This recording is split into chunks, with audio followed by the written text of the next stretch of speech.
안녕하십니까. 30대 직장인을 위한 재테크 채널 부천얼천TV의 신주임입니다. 요즘 많은 분들이 경매에 대해서 관심을 가지고 학원을 다녀서 공부를 하시거나 유튜브를 관련해서 많은 공부를 하시는데요. 이때 많은 분들이 지역 분석이나 권리 분석, 수익률 분석 부분에 대해서는 많은 공부를 하시는 것 같아요. 하지만은 경매 기초 용어에 대해서 알고 가시면 좋을 것 같아서 몇 가지 경매 기초 용어에 대해서 설명을 드리려고 합니다.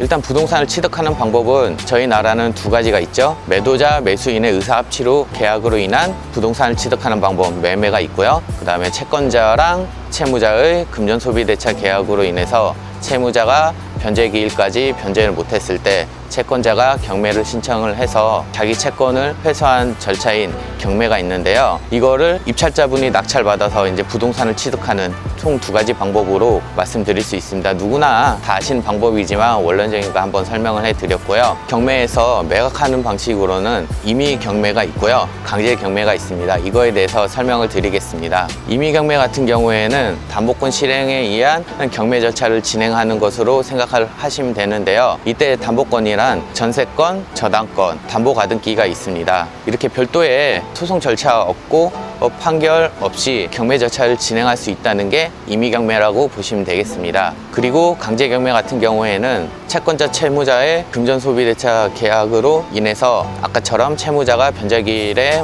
변제를 못했을 때 채권자가 별도의 소송을 진행을 해서 법원에서 판결문을 받고 그 판결문을 해당 법원에 경매 신청을 하면 경매 신청을 받은 법원은 그 경매 신청을 받자마자 경매 개시 결정을 내리고 동시에 채무자의 부동산 압류하는 절차를 진행함으로써 경매 개시 절차를 진행하는 단계가 있는데요. 이러한 것을 강제경매라고 합니다. 이때 임의경매랑 강제경매에 대해서 방금 말씀을 드렸는데요. 즉 임의경매 같은 경우에는 별도의 소송이나 판결 없이도 경매 절차를 진행할 수 있다는 점이 있고요. 강제경매 같은 경우에는 소송이나 별도의 판결을 받아서 진행해야 된다는 점, 이 점 알고 가시면 좋을 것 같습니다.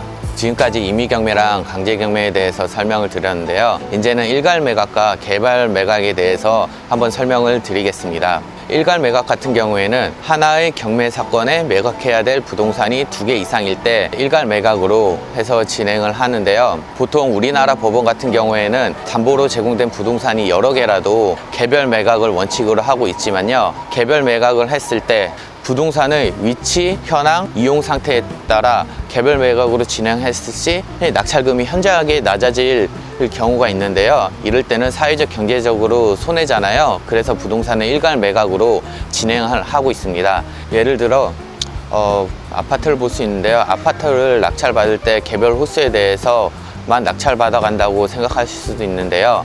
우리나라에서는 토지와 건물을 따로 별도의 부동산을 인정을 하고 있습니다. 이때 낙찰 받아갔을 때 따로 건물만 낙찰 받아간다, 대지권은 따로 낙찰 받아가지 못한다 한다면은 토지와 건물이 분리가 되잖아요. 그래서 법정지사권 등 이런 문제들이 발생을 할 수 있어서 일괄 매각을 하는 건데요. 분쟁을 막기 위해서 경매를 진행했는데 또 다른 분쟁이 생기는 것은 법원에서 원치 않기 때문에 또 일괄 매각을 진행하는 부분이고요. 이젠 개별 매각에 대해서 설명드리겠습니다. 개별 매각 같은 경우에는 하나의 사건 번호에 2개 이상의 부동산을 각각 따로 매각하는 방식이라고 생각하시면 됩니다. 즉 개별 매각을 예를 들자면은 A 채권자가 있고 B 채무자가 있습니다.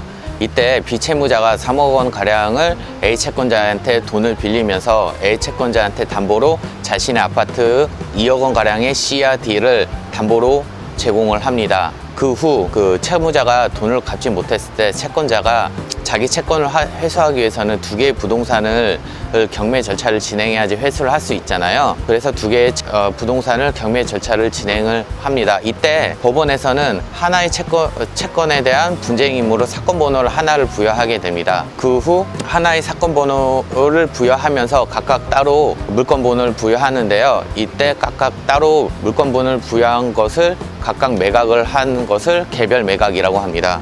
또 여러분이 궁금해 하시는 것 중에 하나가 사건 번호라고 할 수도 있을 것 같아요. 왜냐하면 사건 번호에 대해서 많은 분들이 뭐 생각해 보시진 않았겠지만은 사건 번호가 어떻게 구성되는지 한번 설명을 해 드리겠습니다. 예를 들어서 2019 타경 1, 2, 3, 4가 있잖아요. 법원 경매 같은 경우에는 경매 사건 같은 경우에는 타경, 명도 사건 같은 경우에는 타기, 그 다음에 가압류 가처분 관련해서는 카로 시작되는데요. 예를 들은 2019 타경 1, 2, 3, 4 같은 경우에는 2019년도 같은 경우에는 접수된 연도, 타경 같은 경우에는 경매 사건, 접수번호 1, 2, 3, 4 같은 경우에는 해당 연도에 해당 법원별 민사재판과에 접수된 서류 승인 번호라고 생각을 하시면 됩니다. 그래서 북부든 남부든 동부든 각 지방법원별로 이 사건 번호가 1부터 100까지, 뭐 1000까지죠. 뭐 이렇게 이어지다 보니까 서로 사건 번호가 겹치는 경우가 있는데요. 그래서 여러분이 물건을 검색하실 때 사건 번호 하나로 검색하셔도 해당 법원별로 여러 개의 물건이 나오는 이유 중 하나입니다. 이렇듯 임의경매, 강제경매, 일괄매각, 개별매각, 그 다음에 사건 번호에 대해서 알아보았는데요. 여러 가지 경매 용어가 많습니다. 근데 오늘은 이렇게 간략하게 알아보았고요. 뭐 궁금하신 사항에 대해서는 댓글이나 아니시면 저희한테 문의를 주신다면 저희가 아는 한도 내에서 최대한 열심히 설명을 해드리겠고요. 나중에는 뭐 경매 절차에 대해서도 많은 분들이 알고 있으시겠지만은 한번 저희가 뭐 체계적으로 설명을 할 수 있게 만들어 볼 수 있게 하겠습니다. 오늘 영상은 이제 마무리 짓겠고요. 여러분, 이 영상이 좋았다면은 좋아요, 구독, 알람 설정 눌러주세요. 마치겠습니다.